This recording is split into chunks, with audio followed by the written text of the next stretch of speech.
이후 계속 실패하던 스마트 스토어가 성장하면서 월 1,000만원씩 추가 수익이 또 발생했다라고 얘기를 합니다.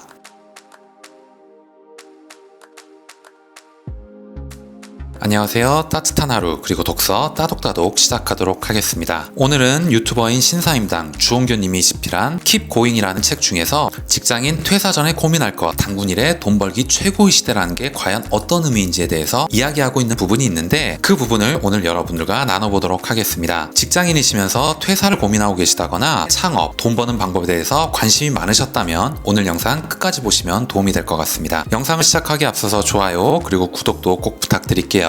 게임하고 알바 뛰면 한 달에 150만원에서 200만원은 벌 수 있어요. 먹고 살 수 있으니 신경 쓰지 마세요. 글로벌 금융위기 2009년, 2008년 이때였죠. 취업난이 심각할 때 부모님에게 했던 말이다 라고 얘기를 합니다. 게임에서는 몇 시간 동안 24명을 이끄는 리더였지만 현실에서는 책상 위에 컵라면 용기와 담배꽁초가 탑처럼 쌓여있는 게임 페인이었다 라고 얘기를 합니다. 신사임당님의 과거 모습을 지금 얘기를 하고 있는 겁니다. 잘못된 방향으로 가고 있었지만 그러한 현실 자체를 외면했다라고 얘기를 합니다. 나 자신을 똑바로 보기가 두려웠기 때문입니다 라고 표현을 하네요. 뭔가 변화를 해야겠다라고 마음을 먹고 종잣돈을 모은 다음에 직장을 다니면서 부업을 시작했다라고 얘기를 합니다. 이때 했던 사업이 렌탈 스튜디오다 라고 표현을 하네요. 1호점에서 월 1,000만원 정도의 매출이 생겼다라고 하고요. 1년 뒤에는 회사에서 받는 월급 이상의 순이익을 올리면서 2호점을 내고 퇴사를 선택했다라고 얘기를 하네요. 이후 계속 실패하던 스마트 스토어가 성장하면서 월 1,000만원씩 추가 수익이 또 발생했다라고 얘기를 합니다. 안정적인 이익이 생기면서 부동산 공부를 했고요. 아파트에 투자하는 과정에서 유튜브를 시작했다라고 표현을 합니다. 도전에 도전을 거쳐가지고 지금 선순환의 궤도 안에 들어왔다라는 걸 전 느꼈습니다. 현재 유튜브로 월 5천만원 정도의 수익이 발생하고요. 그러면서 2019년 12월 손이 많이 가는 오프라인 매장 3개점을 동시에 정리했다라고 합니다. 그리고 클래스 101이라는 사이트에서 스마트 스토어로 돈 버는 방법을 알려주는 강의를 런칭했고요. 여기서 월 5천만원 정도의 수익이 또 생겼다라고 얘기합니다. 지금 월 수익만 해도 엄청나네요. 그동안 번 돈을 합쳐서 대출을 끼고 36억 원짜리 건물을 최근에 매입했다라고 책에서 얘기를 하고 있네요. 결과론적으로만 지금 말씀을 드렸는데 이러한 삶을 위해서 선행되어야 할 고민이 있었다라고 얘기를 합니다. 세상에는 급한 일과 중요한 일이 있다라고 표현을 하는데 중요한 일은 나를 위해 꼭 필요한 일이고요. 급한 일은 타인에게 중요한 일이다 라고 얘기를 합니다. 회사에서는 내가 일한 대가로 월급을 받기 때문에 마치 그것이 나에게 중요한 일처럼 느껴질 수도 있습니다. 하지만 그것은 급한 일일 뿐이다 라고 표현을 하네요. 회사의 주인은 주주이고요. 주주는 여러분들의 얼굴도 모른다 라고 얘기를 합니다. 주주는 여러분들의 월급이 오르는 것을 바라지 않고요. 법인의 가치는 구조조정을 통해 회복된다 라고 얘기를 합니다. 구조조정이라고 하면 비용을 절감해서 효율성을 높이는 과정 중에 하나이기도 하죠. 회사에 보고서를 내는 것은 회사가 잘 되게 하기 위한 일입니다. 온전히 나를 위한 일이 아니라는 것이죠. 만약에 여러분들이 회사에서 인사고과 최고 등급을 받아가지고요. 연봉이 10% 정도 인상됐다라고 가정을 해도 연봉이 4천만 원이면 겨우 400만 원 오르는 것입니다. 세금 떼고 뭐 하고 나면 크게 남는 게 없다라는 얘기죠. 나는 지금 무엇을 중요하게 생각하는가 라는 것을 고민하라는 것이죠. 회사는 나의 인생을 책임지지 않는다라고 표현합니다. 회사에서 결정적 실수를 한다면 갑자기 고립무원에 놓이게 된다라고 표현하고요. 회사에서 성과를 올린다면 갑자기 서로가 숟가락을 얹으려고 한다라고 표현합니다. 신입사원 앞에 잘난 척하는 선배도 지나고 보면 그냥 인간일 뿐이라는 것이죠. 신사임당님은 본인을 기본적으로 기회주의자라고 표현을 합니다. 지금과 같은 익명의 시대에는 어떤 기회를 잡고 실행하는 것 외에 다른 것은 크게 신경 쓸 필요가 없기 때문이죠. 손님을 직접 대면하지 않고도 물건을 팔 수 있는 시대인 겁니다. 나 같은 조직 부적응자들에게는 1인 미디어, 1인 사업을 하기에 가장 좋은 환경이다 라고 얘기를 합니다. 지금 여기서 얘기하고자 하는 바는 뭐냐면 단군 일에 가장 돈 벌기 좋은 환경이다 라는 걸 지금 얘기를 하고 있는 겁니다. 이런 경쟁력들이 인정받는 시대가 왔다라는 것이죠. 주변을 둘러보면 나 같은 사람이 적지 않다라고 얘기를 합니다. 하지만 퇴사하고 알게 된 것들을 뒷부분에서 설명하고 있습니다. 퇴사 전에 고민이 필요하다라는 것이죠. 퇴사를 하면 후회하는 순간이 많기 때문에 천천히 준비하고 결정하라고 권합니다. 퇴사를 하고 내 사업을 하면 시간도 자유롭게 쓰고 일도 내 마음대로 할 수 있어서 좋을 것 같습니다. 야근을 하지 않아도 되니까 가족들하고 보내는 시간도 많겠죠. 하지만 회사를 다닐 때 멋모르고 누렸던 장점들이 굉장히 크게 다가올 때가 있다라고 표현을 합니다. 회사에서는 노트북도 주고요. 프린터도 있고 사무 공간도 제공합니다. 심지어 육아도 회사에서 지원해주는 경우도 있고요. 회사에서는 마음껏 쓰던 A4 용지나 화장지, 볼펜도 이제부터는 내 돈으로 직접 사서 써야 됩니다. 회사에 다니면서 선배나 동료들로부터 노하우나 전문 지식을 배우고요. 소속감을 얻었다라는 장점도 있습니다. 하지만 퇴사를 하고 나면 나의 명함의 무게가 사라진다라고 표현합니다. 그저 종이 조각일 뿐이고요. 내 이름 석자와 얼굴, 온전히 개인의 역량으로 사업 아이템과 파트너를 발굴해야 된다라고 얘기를 합니다. 망망대해에 뿌려진 느낌이다라고 저는 좀 받아들였습니다. 그렇다고 시간의 자유가 허락되는 것도 아니고요. 하나부터 10까지 내가 직접 해야 되니까 몸이 10개라도 모자라기 때문이다 라고 표현을 합니다. 내가 회사에서 인정받는 인재로 주요 업무를 맡아 높은 성과를 냈다면 굳이 퇴사를 할 필요가 없다라고 얘기를 합니다. 이런 사람들은 차라리 그냥 회사를 다닌 것이 더 나을 수도 있다라는 것이죠. 퇴사를 하게 되면요, 업무 관계로 만났던 사람들 대부분이 연락이 끊어진다라고 얘기를 합니다. 실제 경험인 것이죠. 회사 동료와 선후배도 마찬가지다라고 얘기를 합니다. 회사를 다닐 때도 어렴풋이 알고 있었지만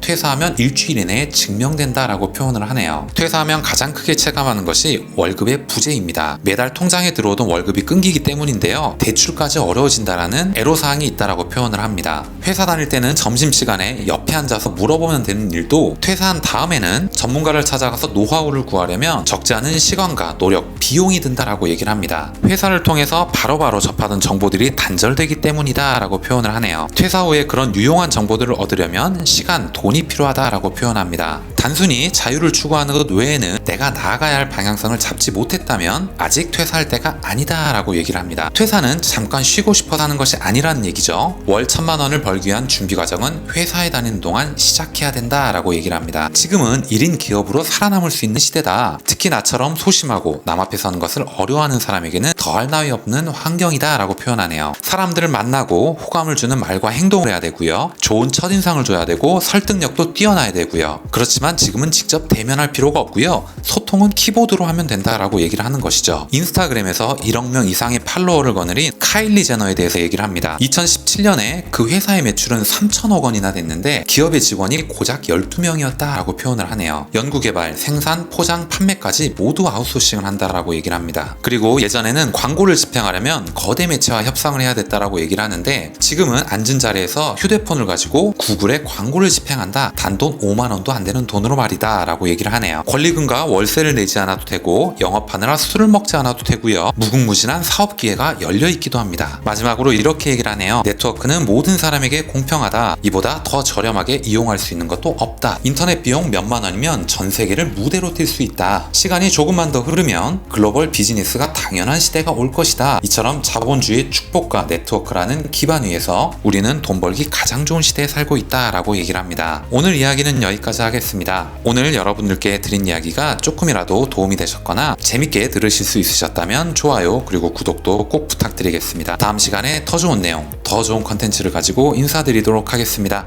감사합니다.